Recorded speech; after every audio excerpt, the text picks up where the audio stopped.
Halo pemirsa Liputan 6, Anda kembali menyaksikan Sedang Viral bersama saya Rusdi Maulana. Nah pemirsa, ada satu video yang sedang ramai diperbincangkan di jagat media sosial di mana ada penangkapan selebritas Saipul Jamil yang publik ini menilai ada unsur premanisme dalam penangkapannya. Nah, ini kita akan bahas bersama dengan pakarnya, apakah aksi penangkapan ini termasuk sesuai dengan SOP-nya atau mungkin malah melanggar, karena banyak sekali publik yang menilai tidak ada transaksi narkoba, tapi penangkapannya sudah kayak premanisme nangkap. Ya, seperti itulah, sangat brutal dilakukan di Jalan Jelambar, Grogol, Jakarta Barat. Nah, untuk membahasnya kita sudah terhubung di sini bersama dengan Pak Bambang Rukminto. Ini selaku peneliti dari Institute for Security and Strategic Studies atau ISES. Pak Bambang, langsung saja Pak. Apakah penangkapan Saipul Jamil ini sesuai dengan SOP-nya atau tidak? Ya, ada beberapa aturan ya terkait penangkapan seseorang. Ada kepolisian di internal kepolisian itu ada peraturan Kapolri nomor 12 tahun 2009 tentang penanganan perkara tindak pidana. Di situ ada beberapa pasal yang mengatur tentang bagaimana tata cara penangkapan seseorang. Ada pasal 71 dan pasal 72. Pasal 71 itu terkait dengan soal tertangkap tangan. Sedangkan pasal 72 itu penangkapan seseorang yang sudah dijadikan tersangka. Selain peraturan Kapolri, ada beberapa pasal yang terkait penangkapan seseorang yang diduga melakukan tindak pidana itu diatur dalam Kitab Undang-Undang Hukum Acara Pidana.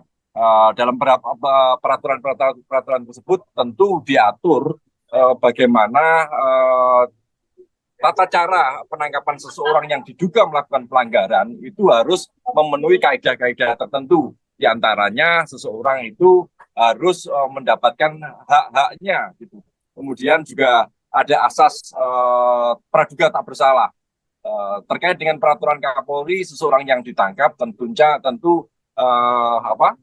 melalui prosedur yang harus detail, bahwa seseorang anggota polisi harus memberikan menunjukkan atributnya. Untuk menunjukkan atributnya, terus kemudian juga harus mendapatkan surat dari pimpinan yang bersangkutan, dan selain itu terduga itu juga sudah memenuhi syarat untuk ditangkap gitu. Kalau kalau itu sudah bukan, itu juga harus ada surat perintah dari atasan, dan itu harus ditunjukkan kepada terduga yang hendak ditangkap seperti itu. Kalau kita melihat bagaimana penanganan kepolisian yang profesional, seharusnya polisi juga bisa merujuk atau melihat bagaimana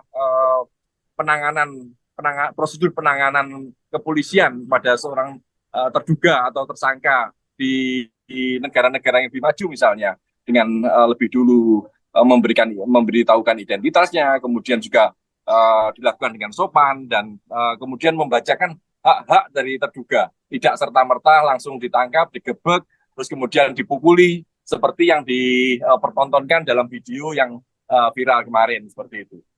Oke, berarti intinya adalah melanggar SOP atau tidak, Pak? Bagaimana? Intinya adalah melanggar SOP atau tidak?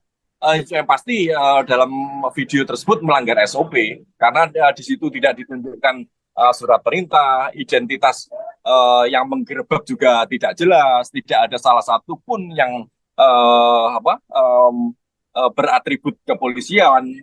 Seharusnya meskipun tidak beratribut kepolisian seragam misalnya, itu ke anggota kepolisian harus menunjukkan identitasnya dengan menunjukkan lencana atau yang identitasnya lah, dan kemudian juga harus dengan sopan, menghentikannya dengan sopan, tidak dengan gedor-gedor pintu. Kalau melihat aksi yang seperti yang kemarin itu, kita melihat anggota polisi yang melakukan nyaris seperti preman jalanan gitu. Dan ini tentu tidak baik bagi citra kepolisian seperti itu, Mas. Oke, Pak, saya pengen tahu, Pak, sebenarnya kalau untuk tingkatan penangkapan itu seperti apa sih, Pak? Ini kan diketahui kalau Saipul Jamil dan asistennya ini sedang tidak ada transaksi narkoba atau tidak dalam keadaan bertransaksi gitu. Tapi kenapa bahkan digerebek gitu, Pak?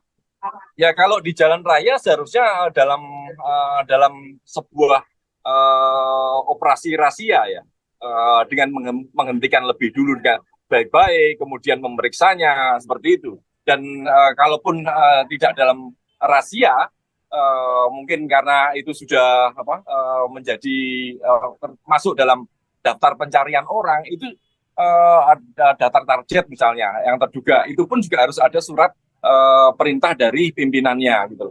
Tidak serta-merta seperti kemarin itu menghentikan kemudian menggerebeknya, menggedor-gedor pintu dan kemudian salah ada yang memukul terduga. Hal-hal seperti itu jelas melanggar hak asasi dari warga negara seperti itu. Oke, bicara mengenai hak asasi Pak, ini kan Saiful Jamil juga viral di media sosial, bahkan wajahnya terekam pada saat penggerebekan. Apakah bisa menuntut balik dengan penggerebekan yang terjadi ini Pak? Harusnya demikian. Warga memiliki hak untuk melakukan pra peradilan bila prosedur itu tidak dijalankan dengan benar. Problemnya kan selama ini perlindungan pada warga ini kan sangat lemah. Akses kepada pengacara atau pembela itu masih sangat lemah sekali gitu loh. Dan seringkali kalau kita melihat masyarakat lebih eh, permisif ya. Kalau kita melihat pasca penangkapan itu sang artis ini juga sudah fine-fine saja eh, menerima seperti itu. Padahal tidak demikian. Seharusnya ada upaya untuk melakukan menggugat balik kepolisian yang melakukan kesewenang-wenangan seperti itu. Oke, kalau misalkan menggugat balik Pak, pasal apa yang kira-kira dikenakan gitu Pak untuk petugas yang Yang menangkap pasti ini? pasti mereka sudah melakukan tindakan tindakan kesewenang-wenangan ya, melakukan pemukulan misalnya, kemudian mencemarkan nama baik, bisa seperti itu. Kawan-kawan penegak pengacara tentunya akan lebih paham soal itu seperti itu. Oke, Pak, ini Kapolres Metro Jakarta Barat ini sedang memeriksa anggota polisi dan juga Propam yang melakukan penangkapan. Nah, apabila terbukti melanggar SOP, kira-kira sanksi apa yang bisa dikenakan terhadap para petugas ini, Pak? Ya, selama ini hal-hal seperti itu kan jamak terjadi ya.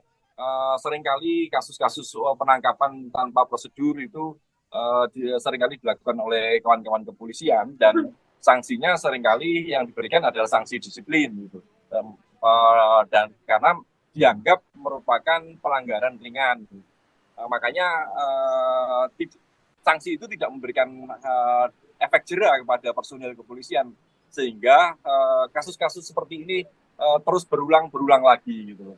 Makanya seharusnya kalau SOP itu tidak dilakukan dengan benar, ada sanksi yang lebih berat daripada sekedar memberikan sanksi ringan, misalnya hukuman kurungan 7 hari, ya, seperti itu. Kalau sanksinya lebih berat, misalnya diberikan demosi, misalnya ditempatkan di satuan lain, itu mungkin akan bisa memberikan efek jera. Oke, Pak, ini ada temuan baru, Pak. Ternyata ada di video tersebut ditemukan ada orang yang menggunakan jaket polisi, tetapi bukan polisi, tapi ikut melakukan penggerebekan. Penggerebekan itu bagaimana, Pak? Ya, itu jadi sangat konyol sekali gitu loh. Bagaimana seorang kepolisian tidak bisa mengamankan target eh, target yang diduga melakukan pelanggaran. Penangkapan itu substansinya adalah mengamankan seseorang yang diduga melakukan pelanggaran kan gitu. Kalau kemudian muncul ada pihak-pihak lain yang tidak yang masuk dalam upaya penangkapan itu dan tidak bertanggung jawab, polisi yang seharusnya